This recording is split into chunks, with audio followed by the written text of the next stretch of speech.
ஒரு வருடத்தில் 4 நவராத்திரி கொண்டாடப்பட்டது. எதற்காக கொண்டாடப்பட்டதுன்னா, பருவங்கள் மாற்றம், நமக்கு வெதர் கண்டிஷன்ஸ் சேஞ்ச் ஆகுது இல்லையா? அப்ப பாருங்க, நம்ம முன்னோர்கள் என்ன பண்ணிருக்காங்கன்னா, பெண் தேவதைகளை தான் வழிபாடு செஞ்சிருக்காங்க, காலங்களுக்கு ஏற்றாற் போல. சோ பருவங்கள்னு சொல்றோம், 4 பருவம் இருக்கு இல்லையா? இந்த 4 பருவ மாற்றம் வரும் பொழுது நம்ம அந்தந்த கடவுளை வணங்கணும். அதாவது இந்த ஒவ்வொரு நவராத்திரிக்குமே ஒவ்வொரு புராண கதை உண்டு. சோ இந்த ஆஷாட நவராத்திரிங்கும் பொழுது இந்த வாராகிக்கு மட்டும் ஏன் அப்படின்னா, நீங்க பெருமாளுடைய அவதாரம் எடுத்துட்டீங்கன்னா, வராகர் தான் பூமிக்கு அதிபதி. வராகர்ல இருந்து வந்தவர் தான் இந்த வாராகி. அதனால மண்ணு சம்பந்தப்பட்டது, பூமி சம்பந்தப்பட்ட விஷயங்களுக்கு இந்த வாராகி ஒரு தேவதையாக இருக்கா. ஸோ வாராகியினுடைய வழிபாட்டில் அவளுக்கு பிடிச்சமான சக்கரவள்ளி கிழங்கு, எலுமிச்சம்பழ சாதம், அதே மாதிரி கருப்பு உளுந்தலான வடை, இதையெல்லாம் நம்ம நைவேத்தியம் செய்து 9 நாட்களும் வாராகி பூஜை பண்றது தான் ஆஷாட நவராத்திரி. வாராகி மட்டும் வச்சு பூஜை பண்ணி உங்க வீட்டுக்குள்ளேயே நீங்க பிரசாதத்தை நீங்க டிஸ்ட்ரிபியூட் பண்ணிக்கலாம். எப்பொழுதுமே நம்ம மற்றவங்க ஒரு 2 சுமங்கலியை கூப்பிட்டு கொடுத்தாதான் அந்த பூஜையினுடைய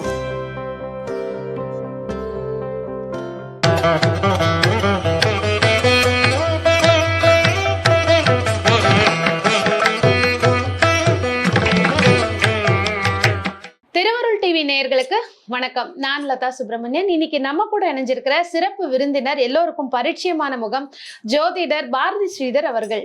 மேம் வணக்கம். திருவருள் டிவி நேயர்களுக்கு வணக்கம். இன்னைக்கு இந்த ஆஷாட நவராத்திரி அப்படிங்கிற அந்த ஒரு பண்டிகையோட சிறப்புகள் என்ன, எப்போ ஆரம்பிக்குது, இந்த பூஜை வழிபாட்டு முறை என்ன, எந்த கடவுளுக்கான ஒரு ஆஷாட நவராத்திரிங்கிறது ஒரு ஸ்பெஷலான ஒரு விஷயம். சூப்பர்.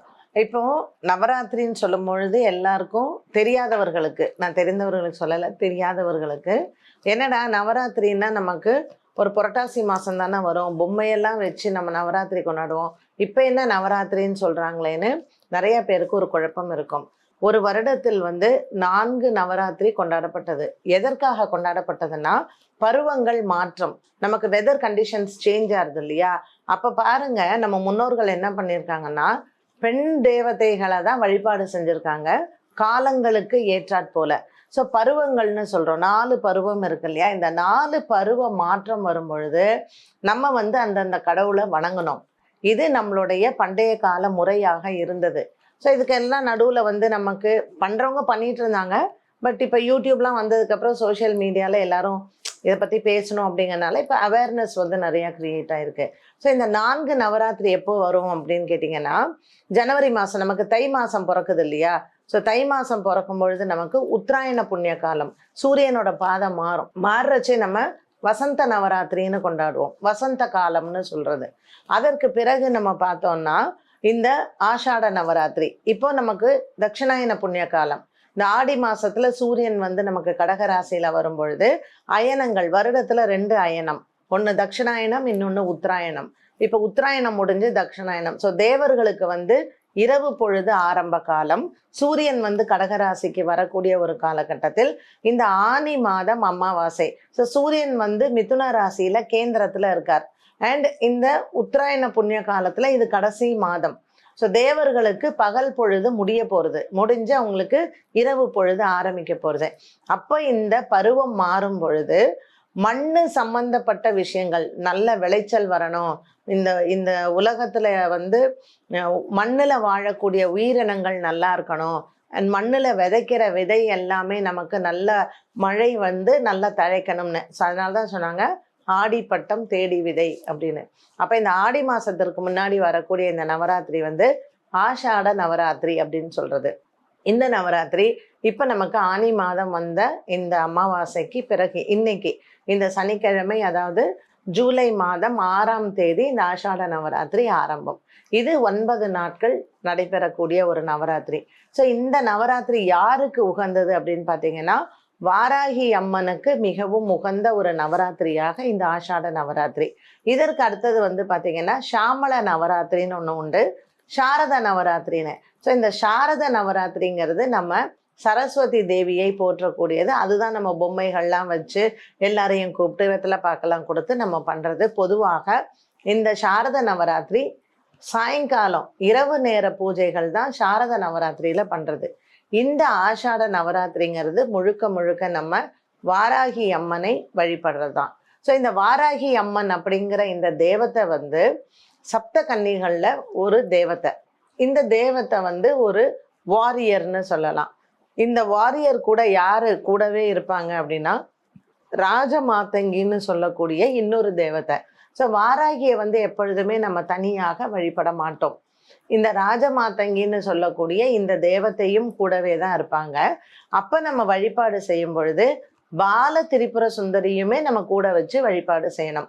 ஸோ நீங்க எப்பொழுதுமே ஒரு வாராகி அம்மனை வழிபாடு செய்யும் பொழுது ராஜமாதங்கியும் பால திரிபுர சுந்தரியும் கூடவே வச்சு வழிபாடு செஞ்சீங்கன்னா தான் வாராகியினுடைய அந்த பலன் முழுமையாக நமக்கு கிடைக்கும். இதெல்லாம் வந்து நம்ம சயின்டிஃபிக்கா சொல்லணும்னா ஒவ்வொரு எனர்ஜி ஃபார்ம்ஸ்னு சொல்லலாம். இந்த வாராகிங்கிறவ வந்து ஒரு நமக்கு ஒரு பாதுகாப்பு கொடுக்கக்கூடிய ஒரு தேவதை. ஸோ இந்த பாதுகாப்பு கொடுக்கக்கூடிய தேவத்தை வந்து எப்பொழுதுமே உக்ரமா இருப்பா. அண்ட் உக்ரமா இருக்கக்கூடிய தேவத்தையை அந்த எனர்ஜியை பேலன்ஸ் பண்றதுக்கு தான் இந்த ராஜமாதங்கியும் இந்த பால திரிபுர சுந்தரியும் நம்ம கூடவே வச்சு வழிபாடு செய்கிறோம். ஸோ இந்த 9 நாட்கள் நம்ம வந்து வழிபாடு செய்யும் பொழுது ஜென்ரலாக நம்மளுடைய பண்டைய காலம் வந்து எல்லாருமே அக்ரிகல்ச்சர் தான் நம்ம பண்ணிட்டு இருந்தோம்.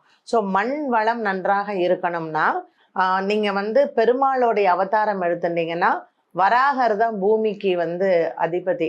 ஸோ வராகர்ல இருந்து வந்தவர் தான் இந்த வாராகி. அதனால மண்ணு சம்பந்தப்பட்டது பூமி சம்பந்தப்பட்ட விஷயங்களுக்கு இந்த வாராகி வந்து ஒரு தேவதையாக இருக்கா. ஸோ வாராகியினுடைய வழிபாட்டில் அவளுக்கு பிடிச்சமான சக்கரவள்ளி கிழங்கு, எலுமிச்சம்பழ சாதம், அதே மாதிரி கருப்பு உளுந்தலான வடை, இதையெல்லாம் நம்ம நைவேத்தியம் செய்து 9 நாட்களும் வாராகி பூஜை பண்றது தான் ஆஷாட நவராத்திரி. இப்ப இந்த ஆஷாட நவராத்திரி 9 நாட்கள் நீங்க அதாவது நம்மளுடைய நார்மல் நவராத்திரி மாதிரி இதுவும் பண்ணலாம்.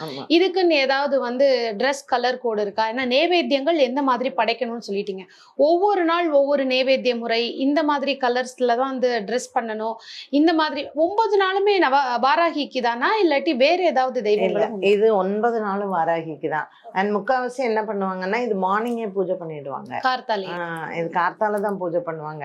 ஸோ நீங்க வந்து உங்களுக்கு சுமங்கலிங்களை கூப்பிட்டு வெத்தலைப்பா கொடுக்கறது நம்மளோட இஷ்டம்தான். இல்ல ஆத்துல வெறும்னா நீங்க வாராகி மட்டும் வச்சு பூஜை பண்ணி உங்க வீட்டுக்குள்ளேயே நீங்க பிரசாதத்தை நீங்க டிஸ்ட்ரிபியூட் பண்ணிக்கலாம். எப்பொழுதுமே நம்ம மத்தவங்க ஒரு 2 சுமங்கலியை கூப்பிட்டு கொடுத்தாதான் அந்த பூஜையினுடைய மகிமையும் இருக்கும். அதனால நீங்க ஒவ்வொரு நாளும் ட்ரெஸ் கோடுன்னு பாத்தீங்கன்னா வாராகிக்கு ஒரே மாதிரியான இதுதான்.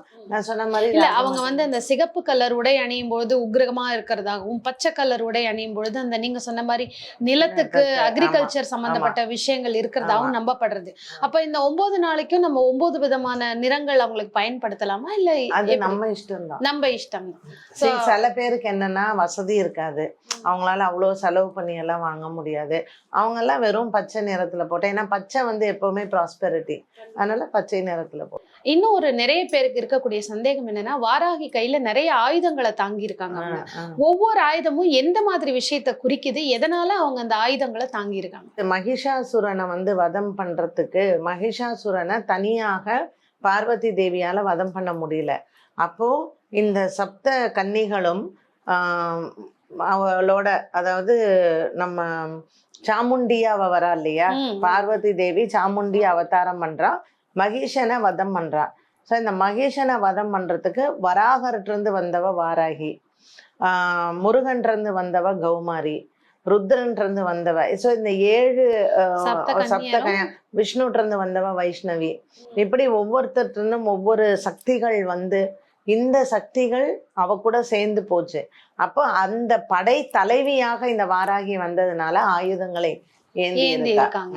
சோ எல்லாருக்கும் அந்த ஒரு லீடர் மாதிரி அவங்க வந்து அந்த லீடர்ஷிப் கண்ட்ரோல்ல இருக்கு. அதாவது இந்த ஒவ்வொரு நவராத்திரிக்குமே ஒவ்வொரு புராண கதை உண்டு. ஸோ இந்த ஆஷாட நவராத்திரிங்கும் பொழுது இந்த வாராகிக்கு மட்டும் ஏன் அப்படின்னா ஆடி மாதம் பிறப்பு, இந்த தட்சிணாயன புண்ணிய காலம் அப்படிங்கிறதே மண் வளமா இருக்கணும் அப்படிங்கிறதுனால வாராகியை வந்து தனிப்பட்டு நம்ம பூஜை பண்ண.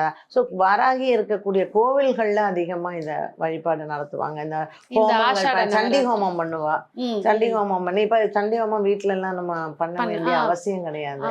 அது வந்து கொஞ்சம் ஒரு காஸ்ட்லியான ஹோமம், பெரிய இடங்கள் வேணும், ரொம்ப அதுக்கெல்லாம் நியமனங்கள் வேணும், இடம் பெருசா வேணும். நிச்சயமா அதை பத்தின ஒரு தொகுப்பு நேயர்களுக்கு நம்ம தனியா இதை பத்தி போடுவோம், சண்டி ஹோமம் பத்தி. ஏன்னா நிறைய பேருடைய ஒரு சந்தேகம் இருக்கு, அந்த ஹோமம் ஏன் வந்து நம்மளால பண்ண முடியாது, ஏன் அதற்கு வந்து இவ்வளவு இவ்வளவு விளக்கங்கள்னு நம்ம ஒரு தனி பதிவாவே நேயர்களுக்காக போடுவோம். கண்டிப்பா. இந்த ஆஷாட நவராத்திரி எவ்வளவு அழகா செலிப்ரேட் பண்ணணும், அதுவும் வாராகி தாய்க்கு, ஏன்னா இன்னைக்கு வந்து வாராகி தாயை நிறைய பேர் ஃபாலோ பண்றாங்க. ஆமா, ஆமா. ஸோ அவங்களுக்கு அதை பண்றதுனால இன்னும் பவர் ஏறும், அவங்களால ஜெயிக்க முடியும். ரொம்ப அழகா சொல்லியிருக்கீங்க. எல்லோருக்குமே ஒரு பயனுள்ள பதிவா தான் இருந்தது. நன்றி நன்றி மேம். நன்றி.